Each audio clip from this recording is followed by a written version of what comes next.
everybody, my name is Audrey, and today at Baker Garden & Gift we are going to be making moss poles. Moss poles are PVC pipes wrapped in sphagnum moss that are used to support plants. We have a wonderful example of this here today with this Burley Max philodendron, who is my guest. Say hello. You can see that he has some wonderful structure for him. Philodendrons really love to climb up surfaces, including walls and trees, so having a moss pole is very beneficial for him.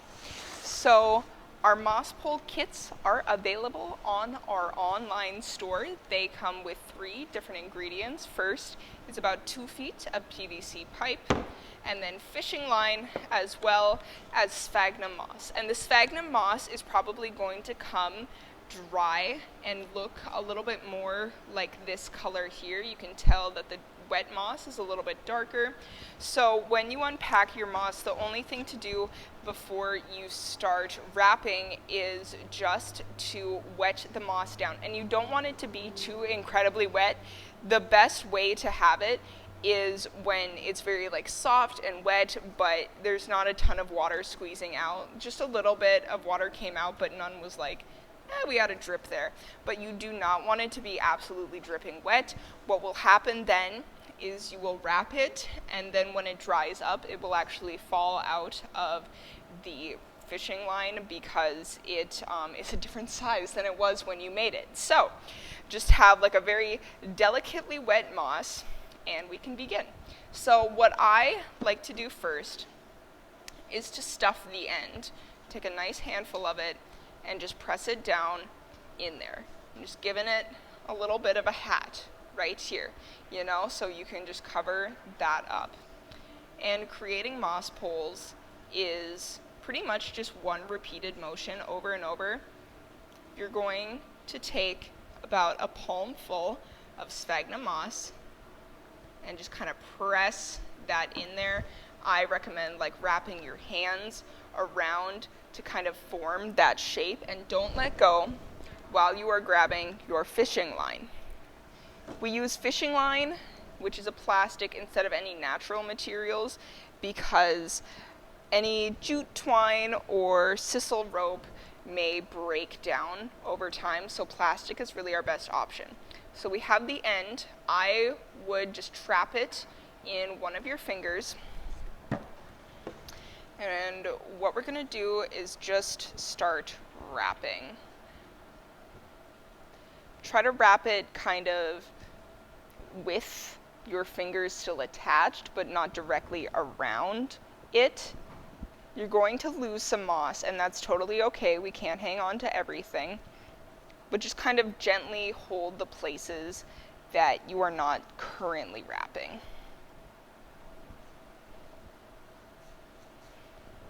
Pressing it down really helps it to keep its shape, and it's something I recommend you do every time. And just really, really wrap it. We are going to use a lot of this fishing line, probably not all of it, but it is here to be used for this exactly. So this is our first part of the moss pole, and you can see here that we have a little bit of the white showing. So now we're going to go on the other side and focus a little bit more on that part, a little bit higher. Make sure to wrap some around the moss that you've already placed. It does very well sticking together. And start wrapping again. Remember to have squeezed the water out and squeeze it around. It'll really stick together. The moss wants to be together, really, so you are just putting it with the rest of its family.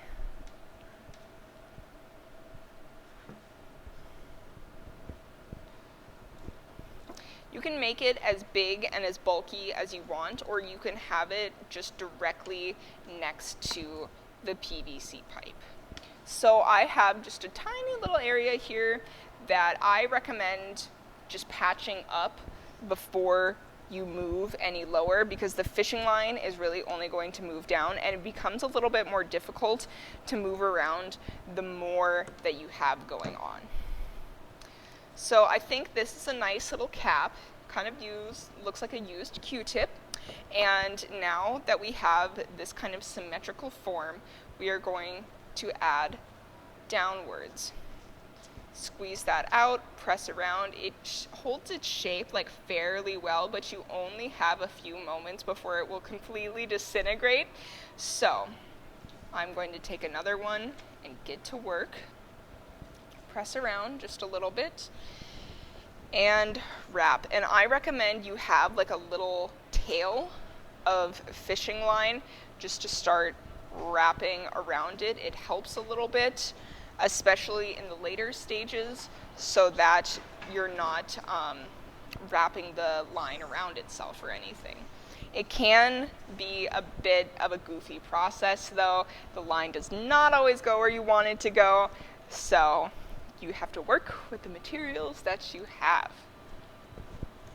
Sphagnum moss is something that I really like to work with. It's a very natural product. It is actually grown commercially in bogs. It is one of the mosses, I believe, at the top of the bog. And a lot of other things can kind of be thrown into this very natural material. You will probably have noticed that there are small roots, and here is a very small branch of a tree, and just kind of all sorts of stuff in there. You might find a fair amount of barks and twigs and tree material, all kinds of stuff, as well as some different mosses. There shouldn't be anything too crazy in there, but this is what we do when we're working with the natural world. So I would recommend just doing both sides of it before you start moving downwards. I wouldn't recommend just doing it one-sided. So we have both of our sides here, and I'm going to kind of fill in right about here.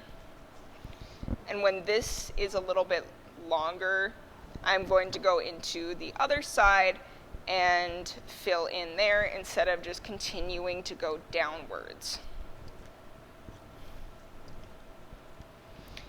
This can take anywhere between 10 minutes and an hour. I've gotten a little bit faster at it since I have started doing it, but believe me, it was not very fast when I first did a moss pole. I've done a fair amount over my time here, and we do it in workshops every few months. We love to do these because they're very useful tools, and it's really fun seeing people's different styles when it comes to moss poles. Some people like to add like 2 or 3 layers, and some people like to just have it like barely sticking to the pole at all, you know, because depending on different plants, the moss pole can be used for kind of slightly different things. So we mentioned the philodendron earlier, which is kind of the primary place that you will find moss poles, especially in houseplants. They love to climb up them. But one of my personal favorites to use is actually a pothos with a moss pole. And what that does is just really, really dresses up a pothos. I don't know if you guys are huge horticulture nerds, but whenever you get into plants, you just end up with a lot of plants. So pothos is one of the best ones to really be propagating. And if you're just propagating pothos and maybe you get it from a friend and get it as a gift and inherit some, and then one ends up at your doorstep and you've adopted 16 different pothos, a moss pole is a really fun way to have it go up vertically upwards rather than vertically downwards or horizontal or anything else. I really think it's a cool look. Some people will do planks of wood attached to their any kind of climbing plants. I've seen that with pothos, philodendron, monstera, all the like.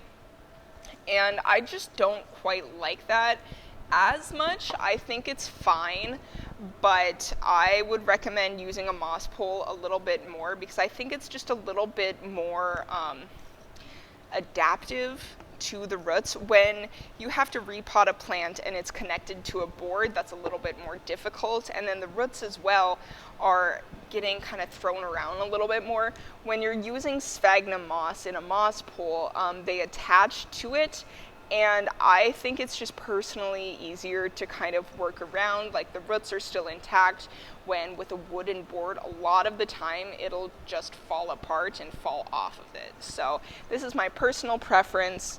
You can use anything you want for vertical height, but I think a moss pole is just such a great tool. I really, really like it.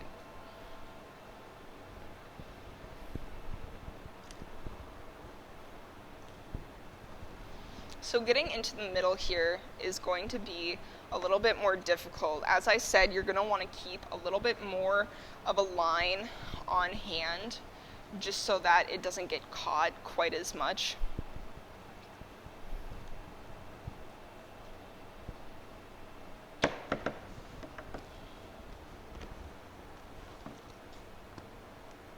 And if you need to squeeze out your moss like every time that you pull it and put it on the pole, that is perfectly fine as well. You just don't want it to be too wet. But when you start working further down, you may notice that the parts of the moss that are more on the bottom of the bowl are going to be wetter.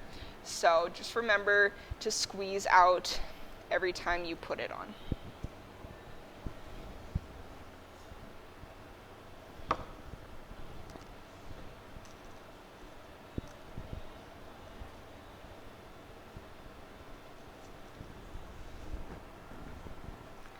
One fun fact about sphagnum moss is that it was used as bandages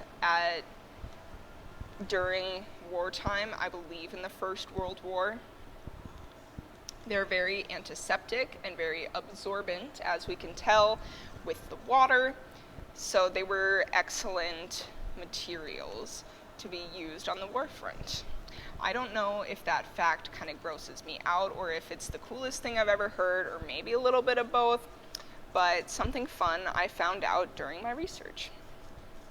So I just kind of squeeze it out every now and then, and you'll see like a lot of extra water being squeezed out here too. That's important to do just so that it doesn't dry goofy. I also like to kind of pack it down to really go into shape, because when you see a moss pole that is fully dried, it is very, very compact. It doesn't have like a lot of goofy parts sticking out, so that's really going to be the best way to keep it intact.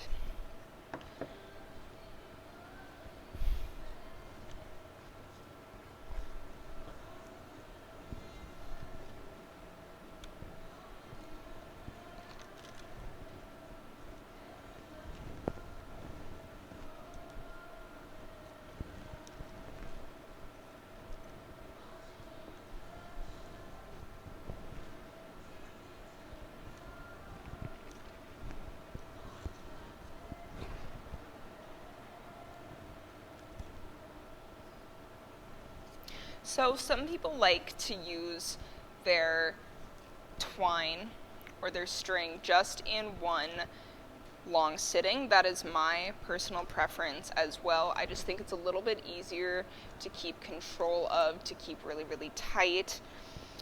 But some people, when they have more of an issue with it, they will clip and then tie quite a bit. Either of these styles is perfectly acceptable. That is just fine. Moss pole is a piece of art that we are making together, and whatever your personal style is, please impart it onto the moss.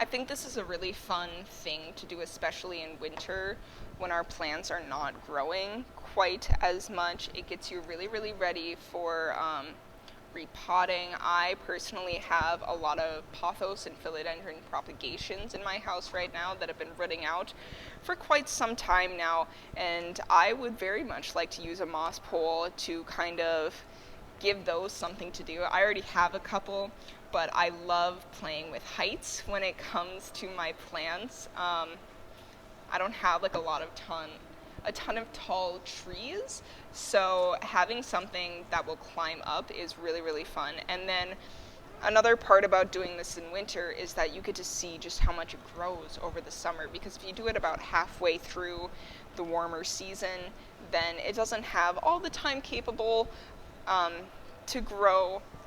But when you do it at the very beginning, I mean, you just see them flourish, absolutely.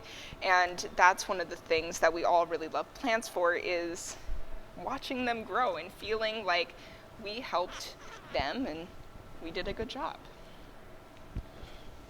And I mean, especially when it comes to moss poles, your plant should be thanking you, really. This isn't just something that every plant gets.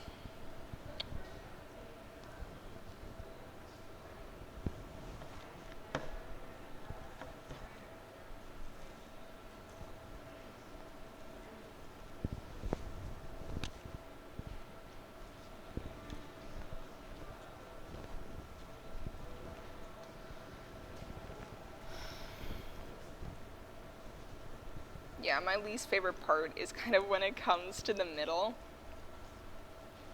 But just remember to keep wrapping, and we are really, really getting somewhere. I would say when you get about halfway, kind of think about how much space you want to be putting into the actual pot. So you're gonna want, I would say I'm going to go to about half of this. You're going to want a fair amount to be in the soil.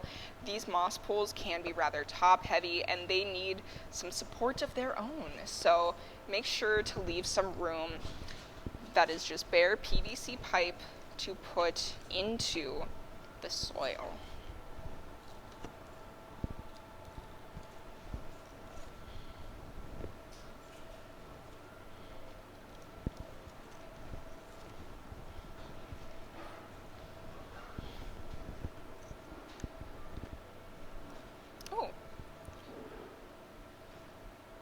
Yeah, a little tip, if you have a ring on, this may not be the best project. The fishing line just got caught in my ring a little bit, so just something to keep in mind. I've been doing it with it this whole time and no other problems have arisen, but something to note. Rings are not really the best kind of jewelry to have when you are a gardener, I have noticed.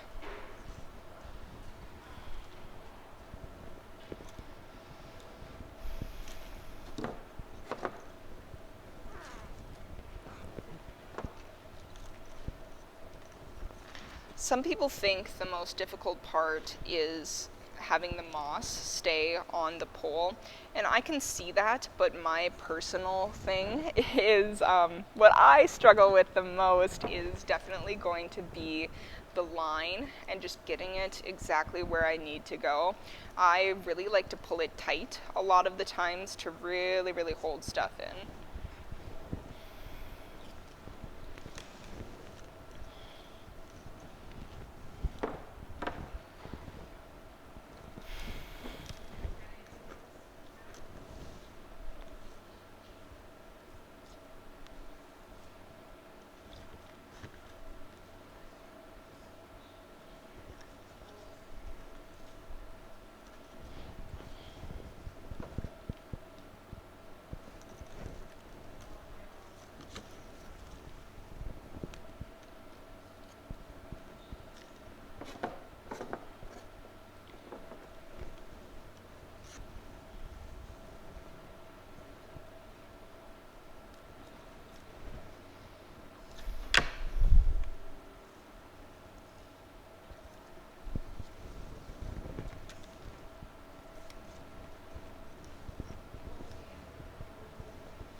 I think once you have it in place, it's easier just to kind of twist wrap it just to make sure that everything is really sitting down nice.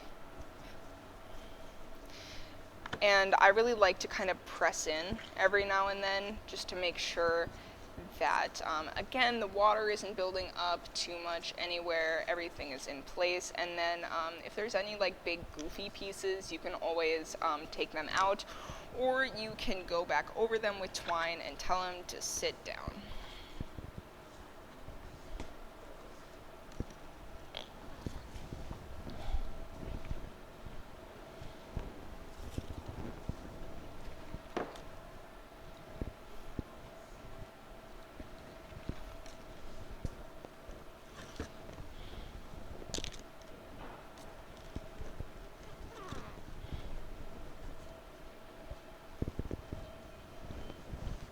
Somebody once asked me if they could do a 6-foot pole for their monstera. That was an absolute monster. It was really, really big. And I think that is absolutely something that is possible to do, but you are going to need a lot of time and a lot of patience. So if you are that dedicated to your plant, I would absolutely love to see it.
It's definitely a little easier to switch when you're at the end, to switch the end that you are kind of going towards, because then there's less twine that you'll have to work with and wrap around. And again, I got just a little spot right here, so I'm going to go ahead and patch that up.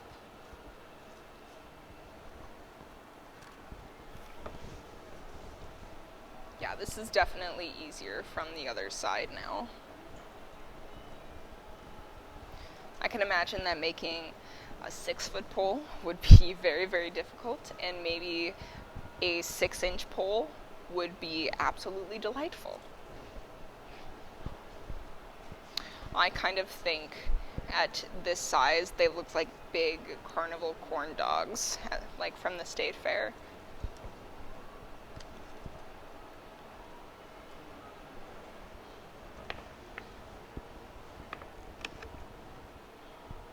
Okay, so I think I'm going to do my last patch here just to kind of fill it up, and I would just recommend kind of getting a nice line together at the end so that you know where the soil can hit, almost like a little bumper at the end.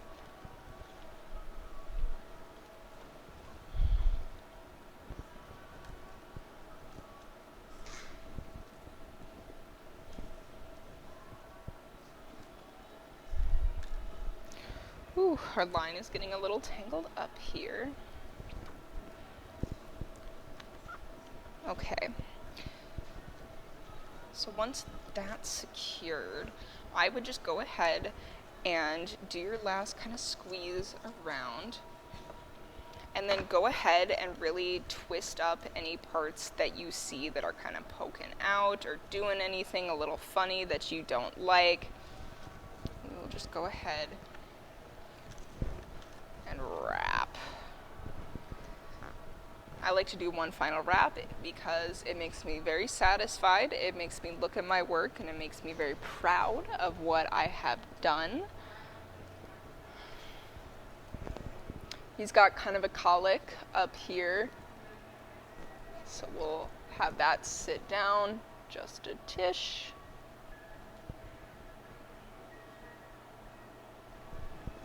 And work our way back down.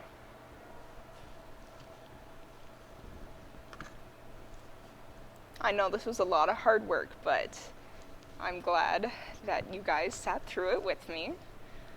So, now that we are at the end, I would recommend giving yourself maybe like a scissors worth of line to work with. Hold on to the end that is going to be cut so that it doesn't just fly away. Snip. And then we're going to make like a very loose circle. And tuck it under and pull tight. And then I like to find another string there that is going to be tucked under and then just go ahead and tie the littlest baby knot that you ever tied in your whole life. Tie it and squeeze. Then you're going to have this little itty bitty tail right here, and we're just going to snip him. And I am pretty gosh darn proud of this. I am happy with how this moss pole turned out. He is just about the thickness and the length that I want him to be, so I think this is going to look beautiful in any kind of pothos, philodendron, or any other plant that you think needs support in your home. So thank you very much for watching. Have a nice day.